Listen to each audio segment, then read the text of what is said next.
من ده كوسة ورقم صرغان هي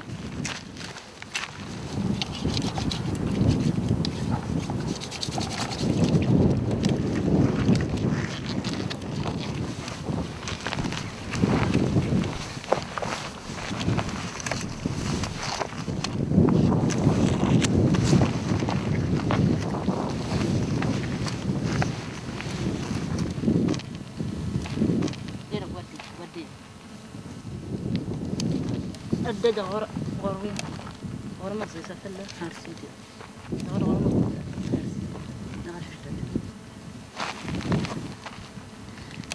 أما راهي بدأ في تكليفها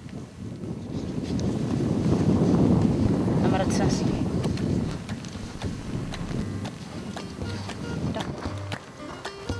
تمقتا جروتنا دغل ترهان غصة ورغر لا تسيب ددمتا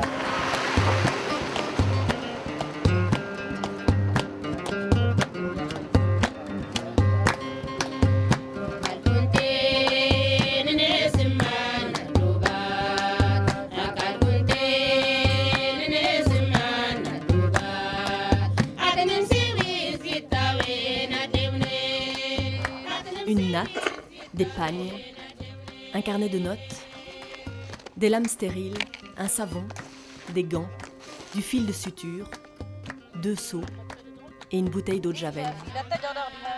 C'est le matériel dont Takita dispose pour pratiquer des accouchements. Takita est accoucheuse traditionnelle. C'est une fonction qui existe au sein de toutes les populations qui n'ont pas accès à la médecine moderne et que les femmes se transmettent entre elles depuis la nuit des temps. Elle a été prévenue qu'une jeune femme était sur le point de mettre au monde son premier enfant. Son matériel est prêt. Elle n'attend plus que le futur père qui arrive la chercher à dos de chameau.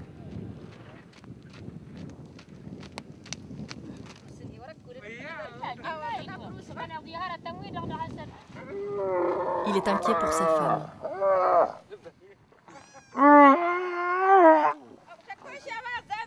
La mortalité infantile et maternelle liée aux accouchements est dans cette région du Sahara une des plus élevées de la planète.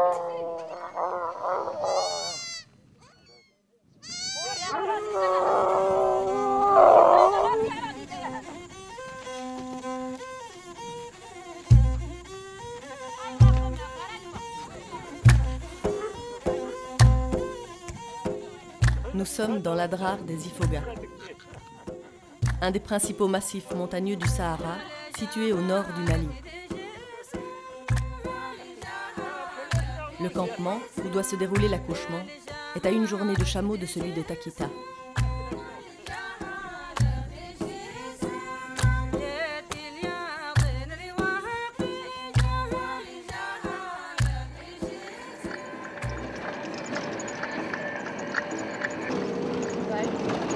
Voilà. Donc on a quitté ce matin un grand campement où il y avait un marabout. Et le marabout nous a dit qu'il avait entendu dire qu'il y avait une accoucheuse traditionnelle ici dans les environs. Donc pour le moment, on cherche cette accoucheuse traditionnelle dans les environs. Aurikan, Madeleine et Hamzata travaillent pour Médecins du Monde. Ils assurent le suivi des accoucheuses traditionnelles qu'ils ont formées 2 ans auparavant et sont à leur recherche depuis plusieurs jours dans la région de Tintagen, située tout près de la frontière algérienne. Les campements sont très éloignés les uns des autres et il faut parfois toute une journée pour trouver celui dans lequel vit l'accoucheuse recherchée.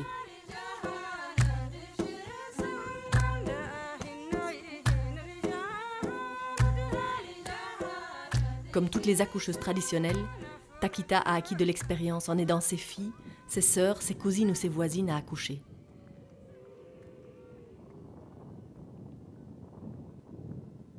Dans les campements éloignés de toute infrastructure médicale, ces accoucheuses apportent une présence qui rassure et réconforte.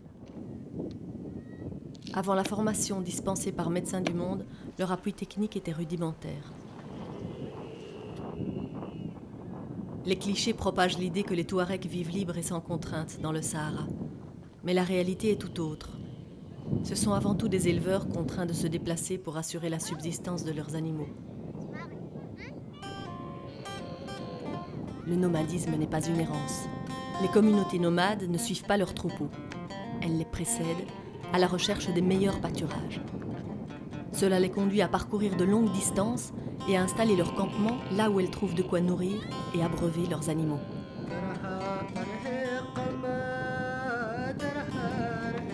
Ceux-ci leur fournissent l'essentiel de leurs moyens de subsistance. Le lait représente l'aliment majeur, tant par sa qualité nutritionnelle que par sa valeur symbolique. Il nourrit, il désaltère et il guérit même de certains maux.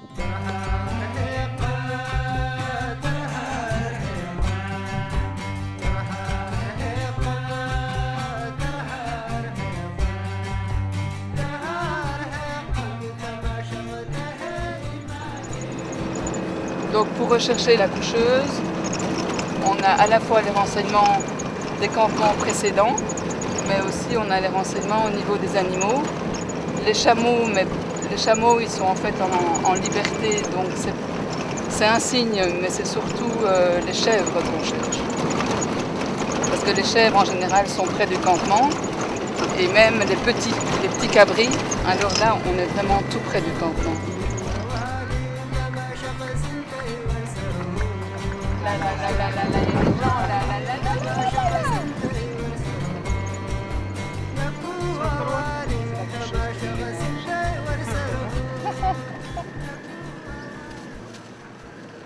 Par chance, l'équipe de Médecins du Monde rencontre quelques chameliers qui ont croisé le campement de l'accoucheuse recherchée.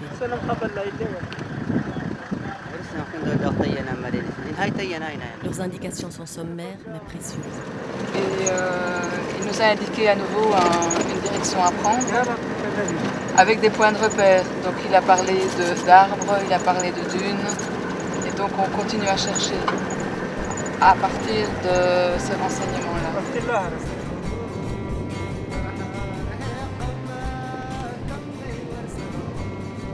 L'acacia indiqué par les chameliers est repéré en fin d'après-midi. Et les cabris confirment la présence toute proche du campement. 3 tentes, une dizaine de chameaux, un troupeau de chèvres. Cette petite communauté s'est installée ici depuis quelques jours.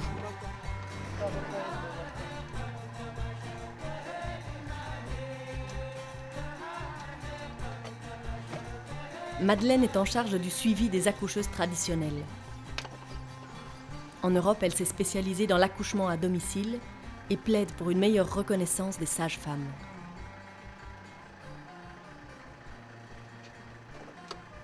Ici au Mali, elle cherche à consolider le rôle de ces accoucheuses traditionnelles au sein même de leur communauté. C'est l'accoucheuse.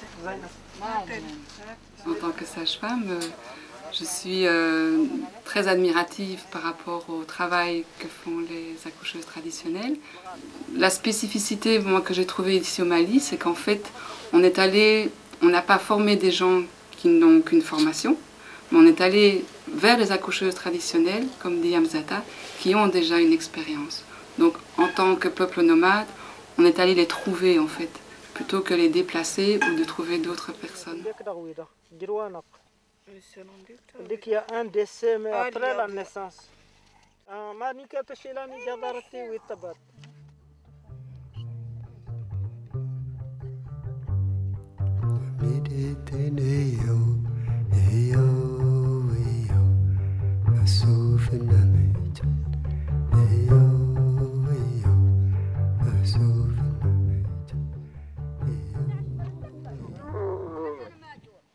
Takita arrive enfin à destination. La naissance est imminente, pas le temps de se reposer. Son précieux matériel lui permet d'effectuer jusqu'à 60 accouchements de manière autonome.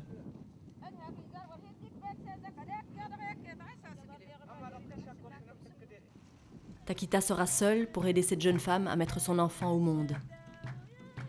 Chez les Touaregs, la discrétion entoure toute la grossesse, et plus particulièrement le moment de l'accouchement.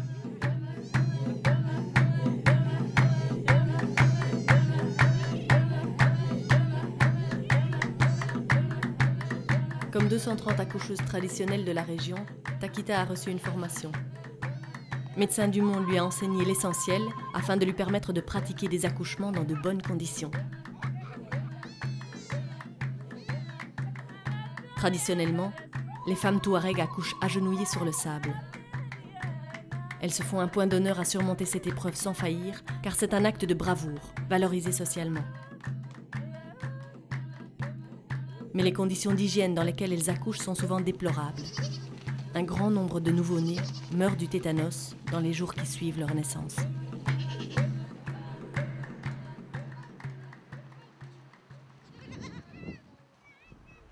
Madeleine, Hamzata et Aourikan poursuivent leur visite des accoucheuses traditionnelles. Médecins du Monde s'inscrit dans une philosophie du développement qui vise à prendre appui sur les ressources humaines dont disposent les populations. En renforçant le rôle de ces accoucheuses et en les formant, l'ONG veut en faire les piliers de la santé maternelle et infantile. Ils sont accueillis chez Tegiat, une des premières à avoir reçu cette formation.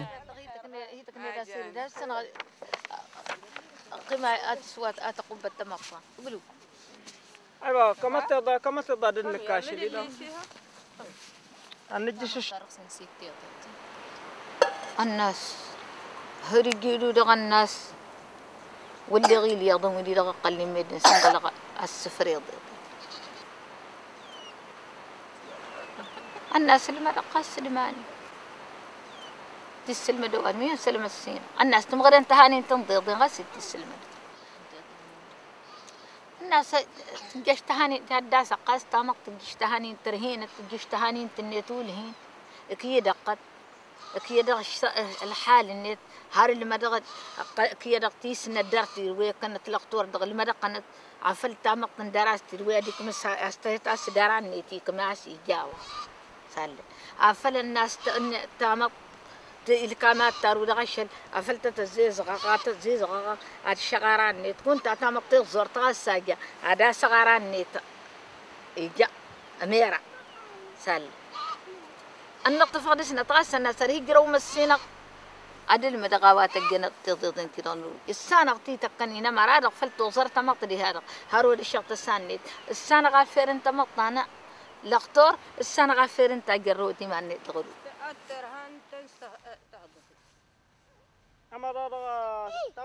Dans ces campements, éloignés de toute infrastructure médicale, une femme sur 10 meurt en couche et 2 enfants sur 10 décèdent à la naissance. Avant la formation dispensée par Médecins du Monde, Tegiat n'avait pas le réflexe d'évacuer une femme vers un centre de santé en cas de complications.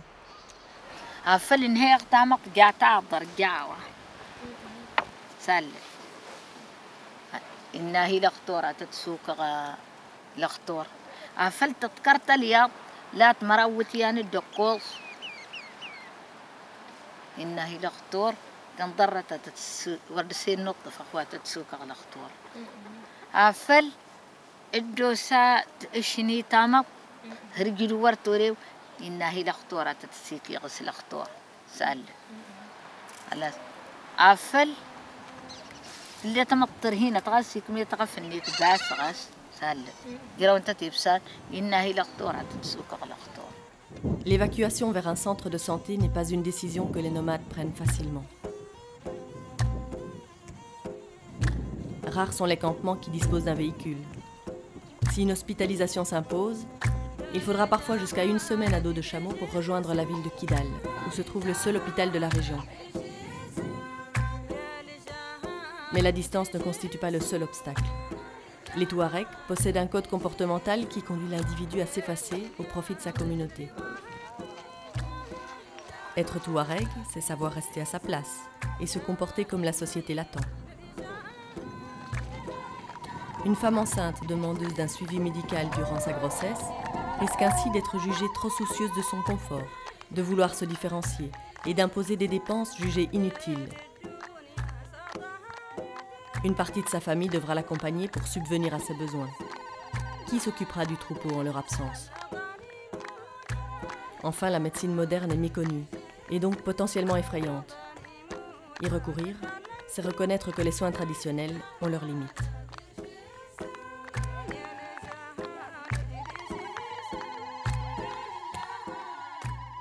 Se rendre à l'hôpital de Kidal reste donc une démarche difficile pour ces populations nomades. On imagine mal qu'une ville puisse se développer en quelques années en plein désert. Et pourtant, il y a 20 ans à peine, il n'y avait à Kidal ni eau courante, ni électricité, ni téléphonie mobile, ni Internet, et encore moins un hôpital. Juste un fort, construit par les Français lors de la période coloniale. En 2 décennies, cette petite localité de l'Adrar des Ifoghas a basculé dans la modernité. Mais dans les campements alentours, le mode de vie reste ancestral. Je peux venir. Moi, tout de suite, je viens. Le docteur Sangaré est le médecin-chef de l'hôpital. Il constate que la plupart des nomades restent peu enclins à le fréquenter. Hospitaliser une personne entre les 4 murs, c'est comme vous les avez emprisonnés. Vraiment, c'est un problème de faire suivre les malades.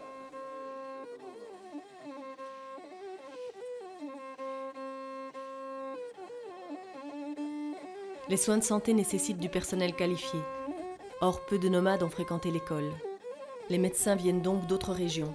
Ils ne parlent pas la même langue que les Touaregs, ce qui nécessite le recours systématique à un interprète. Il y a des problèmes urinaires aussi. Il est déshydraté.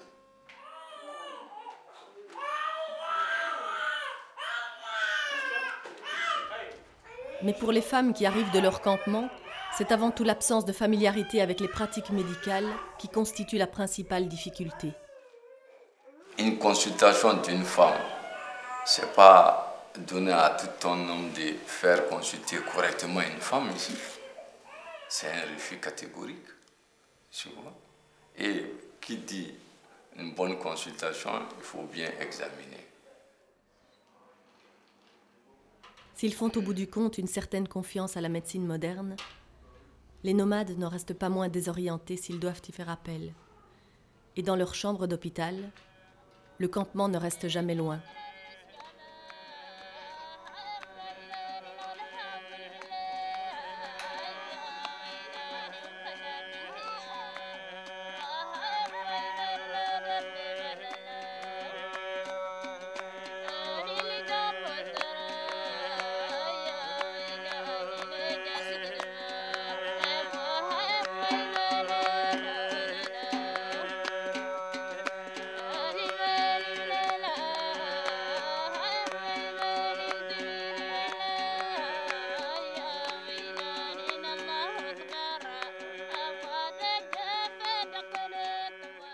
Souvent, on est obligé d'accepter qu'ils amènent le sable ou bien accoucher par terre. Souvent, même la table d'accouchement, c'est un problème. Pour les cas de césarienne, souvent on a des problèmes. Parce que, objectivement, techniquement, nous regardons que la femme ne peut pas accoucher.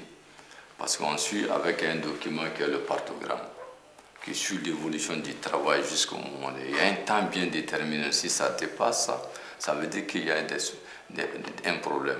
La femme ne peut pas accoucher. Mais pour convaincre même les parents à le faire prendre par la voie haute, la césarienne, ça c'est des grands problèmes qu'il y a là.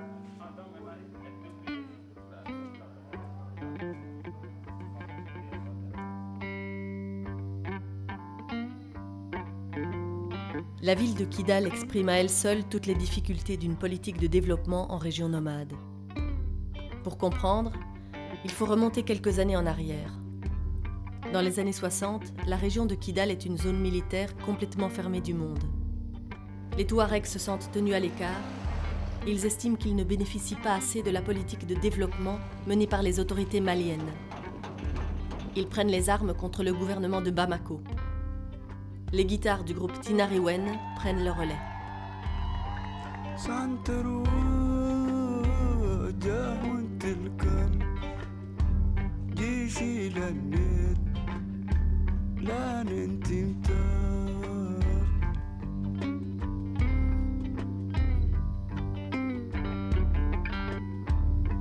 La guitare, qui n'est pas un instrument touareg traditionnel, est alors le meilleur instrument pour se faire entendre du reste du monde. Plus de 40 ans après, la première rébellion de 1963 est encore dans toutes les mémoires.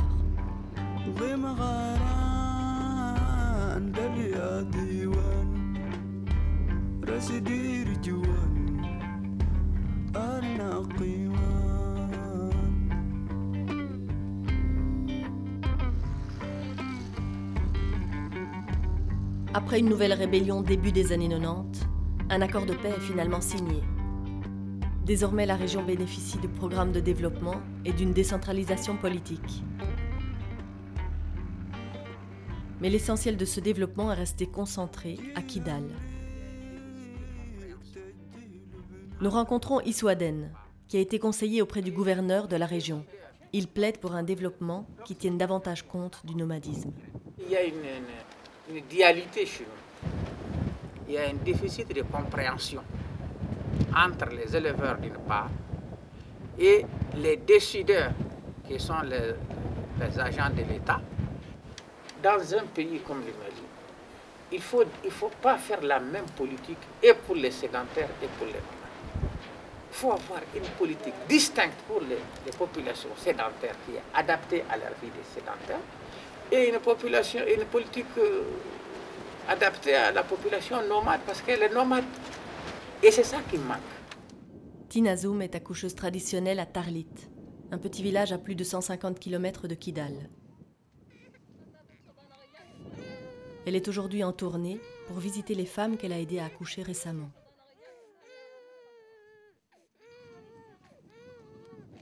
Dans les campements éloignés, le suivi postnatal est important, car une majorité de femmes rencontrent des problèmes à la suite de leur accouchement. Et 20% des enfants décèdent durant leur première année. Pour faire face aux urgences, Tinazoum a créé un système quelque peu révolutionnaire pour les nomades. Toutes les femmes du village, du secteur, ont cotisé. On fait une cotisation personnelle. Chaque femme a amené 1000 francs, 2000 francs, 3000 francs, 5000 francs. Ils ont pris cette caisse ensemble.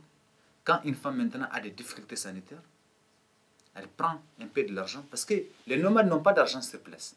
Ils ont des animaux, mais si une urgence est présente, tu n'as plus le temps de vendre l'animal. Donc déjà, s'il y a cette caisse-là, tu prends un crédit.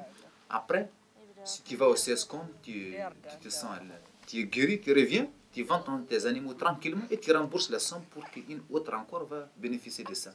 Donc cette association aujourd'hui existe. C'est l'initiative de Tinazoum, la coucheuse traditionnelle de Tarlit. Elle a mis cette association en marche qui fonctionne. Ils ont déjà fait partir 3 femmes, 4 femmes ici à Tarlit. Bénéficier des soins, sauver cette femme-là. Ils ont pris dans la caisse et ils ont remboursé l'argent. Donc c'est le cas, c'est des bons systèmes qu'il faut instaurer partout. Le suivi des accoucheuses traditionnelles n'est pas sans difficulté pour l'équipe de médecins du monde. Les distances à parcourir sont gigantesques. Il n'y a aucune carte. Le chauffeur doit pouvoir repérer les moindres indices pour s'orienter. Les ensablements sont réguliers et les problèmes mécaniques peuvent rapidement prendre une tournure dramatique.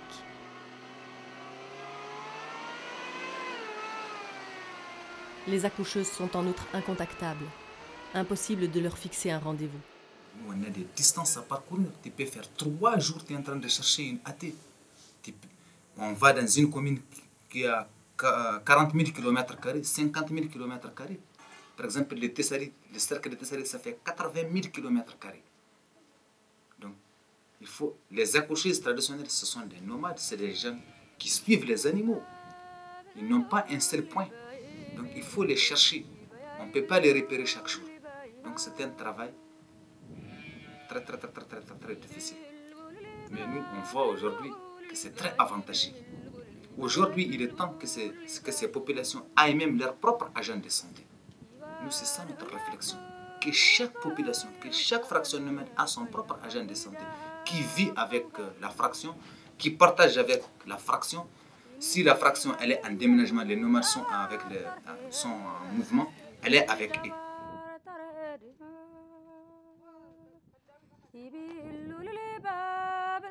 Tinazoum est une figure marquante de sa communauté. Elle a acquis progressivement la confiance des femmes de son entourage.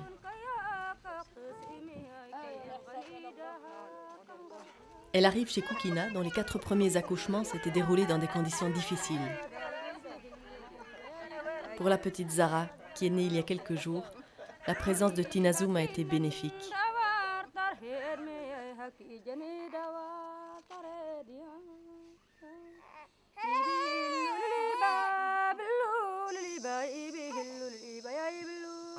أرتا ويسلخ طورتيني دغ تبارك الله ورتي لا رغت تجراوني بدات أجاش اللي مدا زرتارو تيني دغ قراض الساعة تنغس جراوة قال تنسى تفتاغ ورتك لن كودغ جتا مرجاها تبارك الله يبدا هرت نبسرا فالشما ديواري إنسان غاكا اللي جروتها هي داب سراري تيتو ما تجرو بسرا سيكيت اللي ضد تقسيسيها أري ما سلست كديني إتام هذا يقدر هرت أنا نقض من اللام سورك اللام من سورك لا تخدم تين اللي ورك لا تقضي سارة السفتاغين داوان دخلت تبارك الله دوج شواني بلاد الجنة بس الجنة. Tinazoum habite dans une pièce unique en banco. Elle y reçoit Madeleine et Aourikan. Comme la plupart des accoucheuses traditionnelles, Tinazoum n'a jamais fréquenté l'école. Elle n'est pas vierge de connaissances pour autant et identifie généralement bien les signes de complications pendant la grossesse. Les interventions des accoucheuses traditionnelles auprès des femmes enceintes rejoignent d'ailleurs souvent les diagnostics médicaux. J'ai eu l'occasion de rencontrer une accoucheuse traditionnelle qui posait des questions et qui me disait « Mais qu'est-ce qu'on fait quand une présentation, quand un enfant naît par l'épaule ?» Elle me demandait à ça. Je dis, moi, en tant que sage-femme travaillant en Occident, c'est sûr que je réfère à ce moment-là à l'hôpital. Et je leur ai posé la question, et vous, mais qu'est-ce que vous avez fait? Et elles m'ont expliqué qu'elles avaient pris la femme, elles l'avaient soulevé les pieds de la femme, elles l'avaient secouée, et vraisemblablement l'enfant, dans ce geste-là, a dû changer de position, et puis l'enfant est né, et il est vivant, et tout va bien.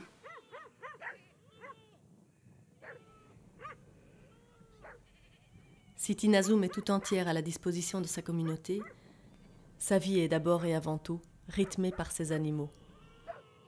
Comme tous les Touaregs, elle attachait beaucoup d'importance à posséder un grand troupeau. Depuis que son mari est décédé, garder un tel troupeau devenait difficile et elle se contente aujourd'hui de ses quelques chèvres.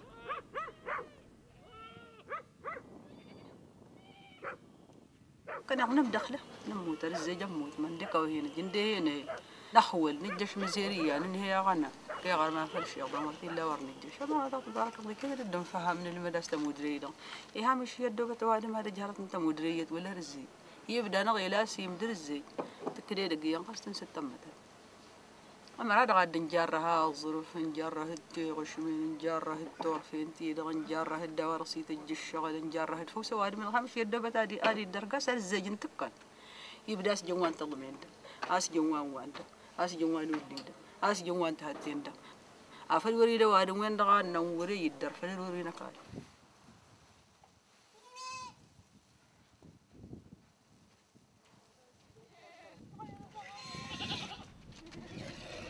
Il est 5 heures du matin. Tinazoum s'est levée pour la traite de ses chèvres avant leur dispersion dans les pâturages. Plus tard dans la journée, elle ira voir si un chacal ne s'est pas attaqué au troupeau. Elle vit seule depuis que sa fille a succombé à une piqûre de scorpion et que ses 2 fils ont été embauchés comme chauffeurs dans le sud algérien. Comme tous les matins, elle ajoute de l'eau au lait qu'elle vient de traire et qu'elle a versé dans une outre en peau de chèvre, qu'elle noue fermement.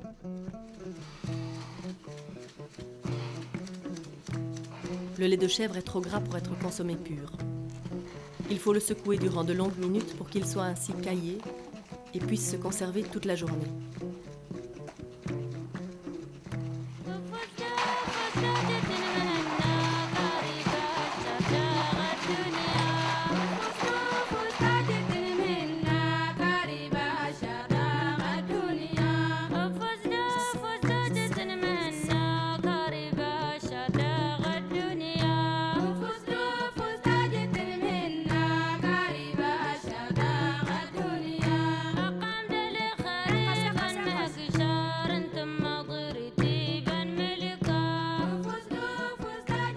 C'est aujourd'hui Tabaski, la fête du mouton, célébrée par tous les musulmans.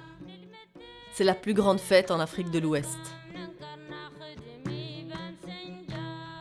Toute la population s'y prépare des semaines à l'avance.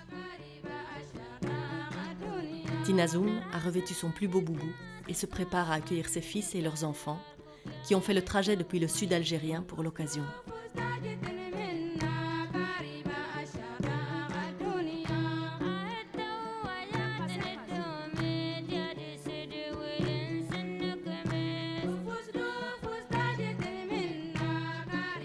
Chaque famille se doit d'égorger un mouton pour rappeler le sacrifice d'Abraham.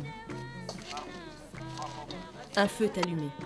On y dépose des pierres que l'on va chauffer à blanc pour la préparation de la tarfadiara, une recette qui n'existe que dans l'adrar des Ifoga.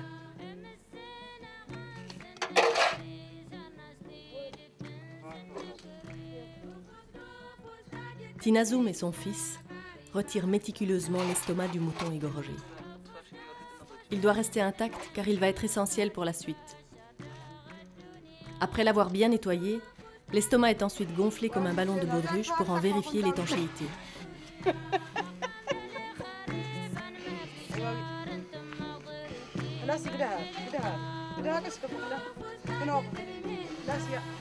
Dans quelques instants, il va être transformé en une véritable casserole à pression. On y introduit le cœur, les poumons, les reins, le foie préalablement découpé en petits morceaux, puis les pierres brûlantes. On laisse régulièrement s'échapper un peu de pression pour éviter l'éclatement, et tout est cuit au bout de 20 minutes. Sitôt la fête terminée, nous repartons avec l'équipe de Médecins du Monde à la recherche des accoucheuses traditionnelles. De grandes réserves d'eau sont embarquées, car nous allons traverser une région particulièrement aride. Nous ne rencontrerons aucun autre puits avant la fin de la journée. L'adrar des Ifoga impose à ses habitants une existence austère, semblable à celle des premiers âges de l'humanité. L'eau y fait cruellement défaut, et la rareté des puits y constitue le problème principal. Le sol granitique de la région ne permet pas facilement d'atteindre la nappe phréatique en dehors des ouettes et chaque forage nécessite des moyens considérables. Grande comme la moitié de la France, cette région du sud saharien ne dispose que d'un peu moins de 200 puits pour une population de 75 000 habitants. Nombreuses sont les familles de nomades qui doivent se contenter de moins de 20 litres par jour. Des conflits interviennent d'ailleurs régulièrement pour seulement quelques litres d'eau.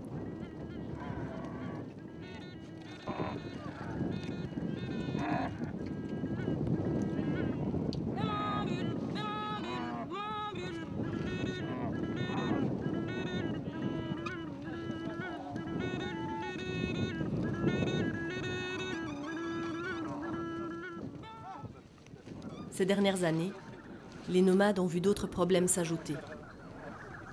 Une pluviosité déficitaire a asséché un grand nombre de puits et d'autres ont été pollués par les épandages d'insecticides destinés à lutter contre les invasions de criquets pèlerins. Une partie non négligeable des forages sont en outre en panne et la plupart des campements ne disposent que d'un puits vétuste. Qu'au XXIe siècle, que toute une famille, en juillet tout près, et c'est chaque année, je dis chaque année, la période de mai, juin, juillet, la soif tue les gens. Et on se tait. Personne ne dit rien, personne ne fait de ça son problème. C'est pas normal. C'est pas normal. Alors que c'est une denrée qu'on ne doit même pas aller chercher loin, elle est là, sous la terre. Il suffit de quelques forages pour la sortir. Les pasteurs touaregs de l'adrar des Ifoga ont pu jusqu'ici s'adapter à leur environnement hostile. Les rares pluies qui tombent sur cette partie du Sahara entre juillet et septembre se perdent rapidement dans les oueds. Mais elles permettent la formation de la chèbe, une maigre prairie temporaire dans laquelle les troupeaux trouvent de quoi se nourrir. Dès l'arrivée des premières pluies, les pasteurs se déplacent donc à la recherche de ces pâturages les plus propices. À la saison sèche, où la température dépasse parfois les 50 degrés, ils se replient ensuite au plus près des pluies.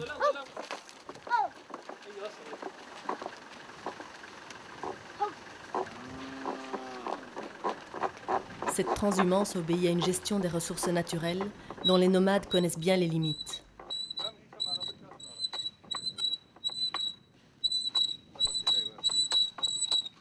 Les pâturages ne sont pas exploités à leur maximum pour qu'ils puissent se régénérer. Cet équilibre reste néanmoins très fragile. Les grandes sécheresses des 20 dernières années sont encore dans toutes les mémoires des éleveurs nomades. Et les craintes de voir à nouveau le cheptel décimé sont bien réelles. C'est l'essentiel de notre culture. Si on nous demande de ne plus nomadiser, on touche à notre culture. On nous dit de ne plus exister. Ça équivaut à nous dire de ne plus exister. Peut-être qu'il faut aller vers une amélioration des conditions de vie de ces nomades.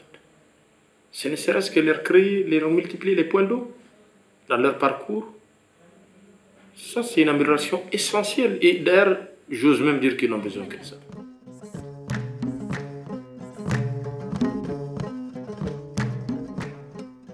Le développement doit se faire par rapport à cette mobilité des troupeaux. L'encourager, l'aider, l'appuyer.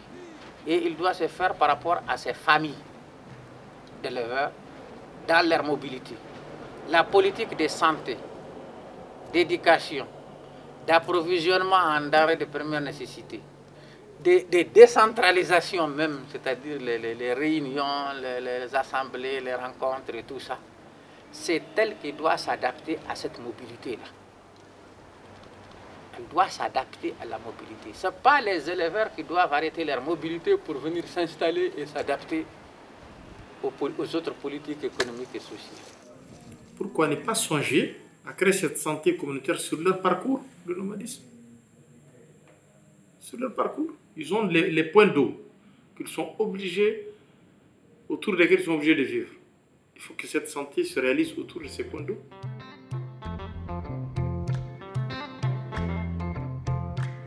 Tout le programme de formation et de suivi des accoucheuses traditionnelles repose en effet sur cette logique.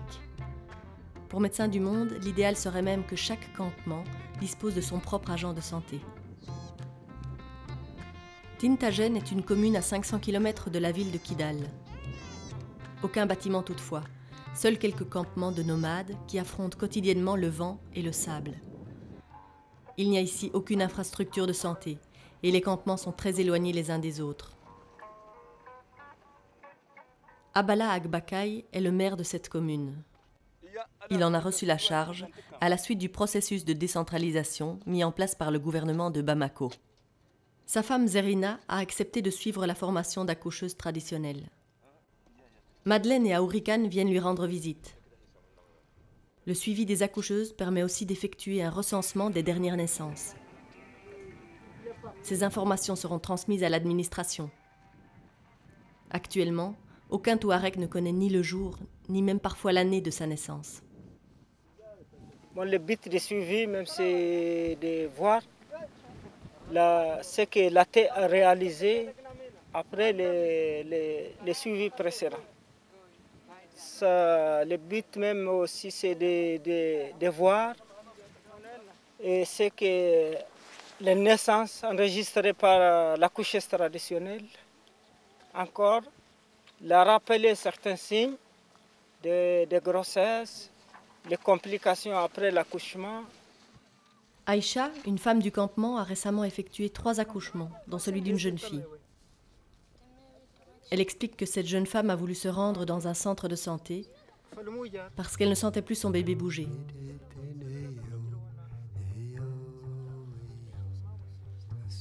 Son mari a rejoint un autre campement, à dos de chameau, dans l'espoir d'y trouver un véhicule, mais sans succès. Ils ont alors consulté Aïcha qui a pu aider la jeune femme à accoucher. Mais l'enfant était mort-né.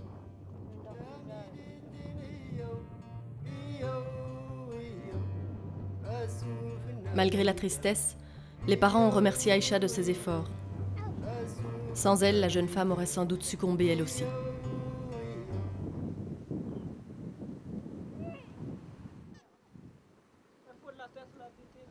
Pour Abala Agbakay, les accoucheuses traditionnelles ont désormais pris conscience du rôle qu'elles pouvaient jouer.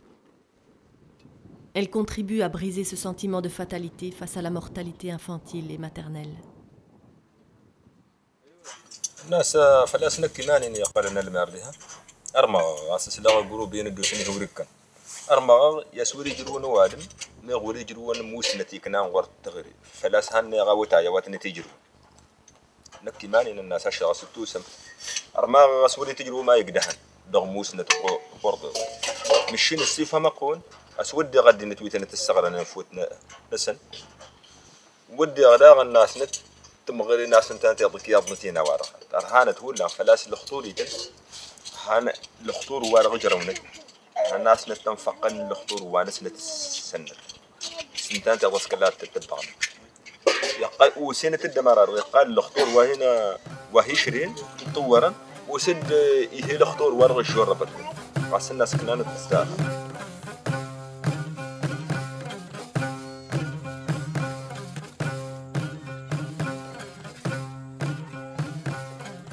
L'équilibre qui régissait le mode de vie ancestral des Touaregs est aujourd'hui en plein bouleversement.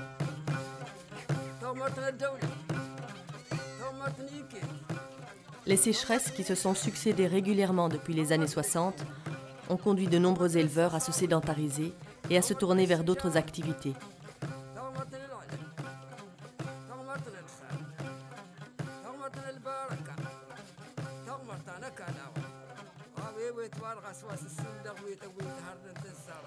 Ceux qui possédaient un véhicule tout-terrain se sont ainsi reconvertis dans le commerce avec l'Algérie.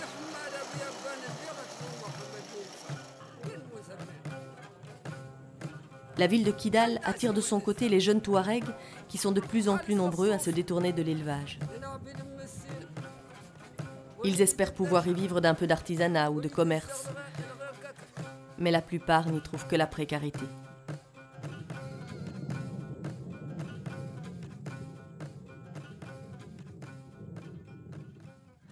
Dans les années 80, certains s'exilent en Libye pour rejoindre l'armée du colonel Kadhafi. À leur retour, à Kidal, ils seront à la base de la rébellion de 1991. La jeunesse de Kidal ou du Mali n'est pas la seule à chômer aujourd'hui dans le monde, mais c'est une jeunesse qui est là, qui ne comprend pas tout ça. Parce que l'élevage, qui est l'activité de ses parents, ça ne marche plus. Cette jeunesse va dans les villes pour vivre dans la ville, c'est sédentarisé, ça ne marche pas, parce qu'il n'y a rien. Alors, si vous voulez, aujourd'hui, la seule alternative, c'est la violence.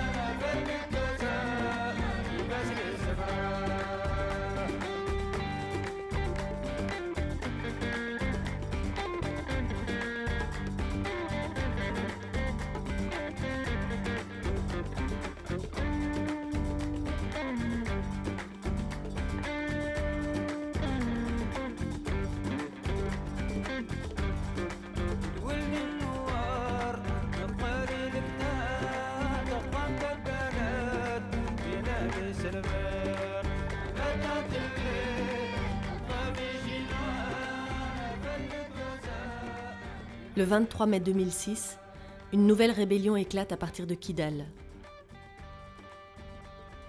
Quelques centaines de Touaregs attaquent la garnison militaire. Ils en emportent les armes et s'installent dans les montagnes.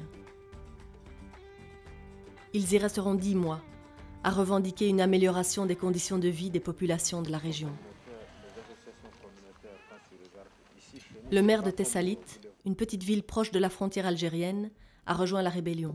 Il se fait le porte-parole de ses revendications.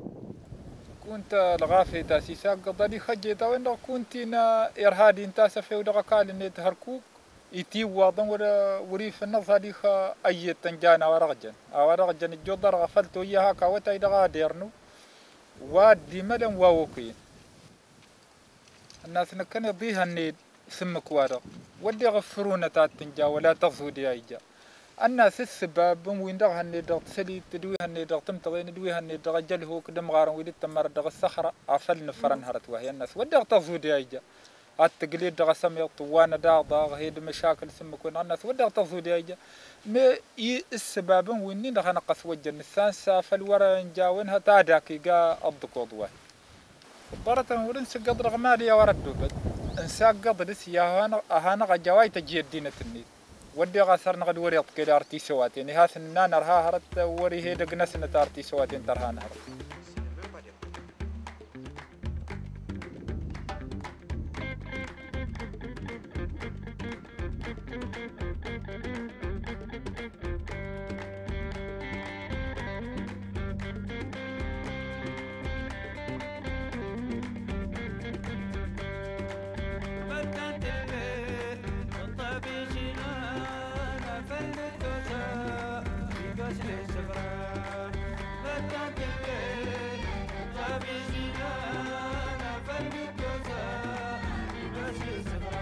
Aujourd'hui, les rebelles ont déposé leurs armes.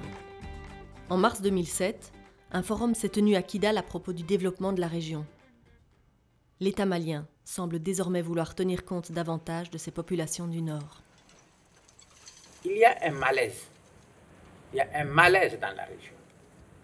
Le malaise, on ne l'a jamais percé de fond. On n'a jamais trouvé une solution de fond. Chaque fois qu'il y a un problème, on lui cherche des solutions superficielles. On les trouve, on s'en contente et on avance. Et automatiquement, 2 ans, 10 ans, 15 ans, le problème ressurgit parce qu'il n'a pas eu une solution de fond. Et la solution de fond, c'est quoi? C'est d'abord l'éducation et ensuite le développement.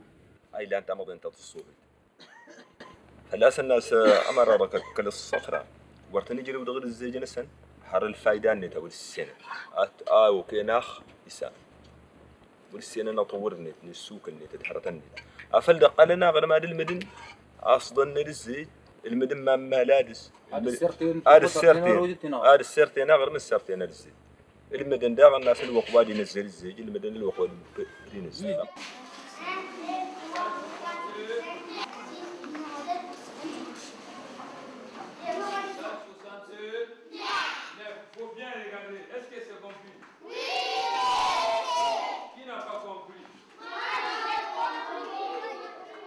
Exclus de toutes les décisions relatives au découpage de leur espace à l'issue de l'époque coloniale, marginalisés ensuite au sein de chacun des États dans lesquels ils se sont retrouvés dispersés, les Touaregs sont aujourd'hui demandeurs de pouvoir se construire un modèle de développement qui leur soit propre. Il leur reste à inventer une voie médiane entre le nomadisme ancestral qui a fondé leur identité et un développement indispensable à leur survie. الناس مرة مثل المثل لجنة الناس وين دغنا امبر تومبكتو وجرنا نغرزي إني ندينة وين الناس طور تمضين النسل جان هيبو تندغما سنكومين تن نسل جان شنرزي جوش شرن شجو شند وانبرن الطاف ناغرب بين دغ دينة مرة دغ الناس الطافني من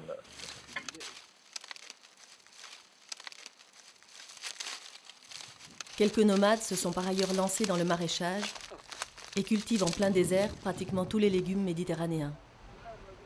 Un choix réaliste qui témoigne de leur volonté d'adaptation, mais qui les amène à renoncer à une partie de leur identité.